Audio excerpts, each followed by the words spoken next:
En 1888, el artista neerlandés Vincent van Gogh finalizó su obra titulada El dormitorio en Arles, cuadro que hoy forma parte de la historia del arte universal. Conozcamos más sobre esta pintura.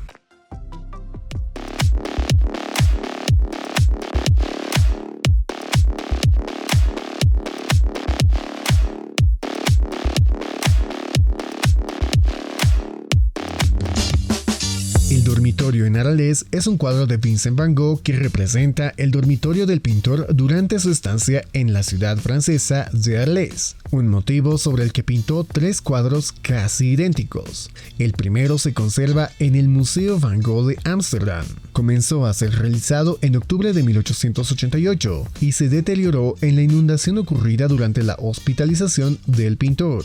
Cerca de un año después, realizó el que hoy se encuentra en el Instituto de Arte de Chicago. Casi al mismo tiempo, hizo otra, hoy en el Museo de Orsay, para su familia en Holanda, y que es la única de tamaño más reducido. En una de sus cartas, Vincent explica que quiere expresar la tranquilidad y resaltar la sencillez de su dormitorio mediante el simbolismo de los colores. Para ello, describe los muros lila pálido, el suelo de un rojo gastado y apagado, las sillas y la cama amarillo de cromo, las almohadas y la sábana verde limón muy pálido, la manta roja sangre, la mesa de aseo anaranjada, la palangana azul, la ventana verde, afirmando que había querido expresar un reposo absoluto mediante todos estos tonos diversos. El cuadro representa el dormitorio de Van Gogh en el número 2 de la Place Lamartine en Arles, Bocas del Ródano, Francia, conocida como la Casa Amarilla.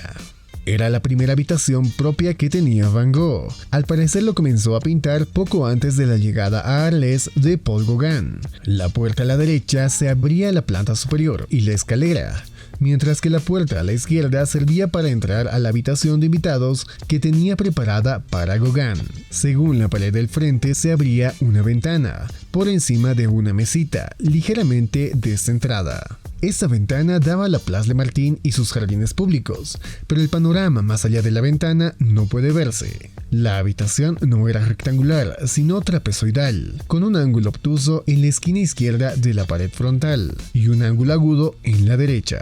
Van Gogh evidentemente no dedicó mucho tiempo a este problema, simplemente indicó que allí, de alguna manera, había una esquina. Era un alojamiento modesto, con poco mobiliario, una cama a la derecha, un perchero, 2 sillas, una mesilla de madera en un ángulo y cuadros en las paredes. Una fuerte perspectiva, con una típica torsión propia del autor, refleja sus ideas sobre la pintura. Ahora te presentamos algunos datos técnicos sobre esta pintura. La obra El dormitorio en Arles data del año 1888. Su autor es Vincent van Gogh. La técnica óleo sobre lienzo. Su estilo postimpresionismo. Tiene una medida de 72 por 90 centímetros y se encuentra en el Museo Van Gogh en Ámsterdam, Países Bajos. Coméntanos, ¿qué obra consideras más representativa de Países Bajos? Suscríbete para más contenido como este y déjanos saber si el video te gustó. Hasta la próxima.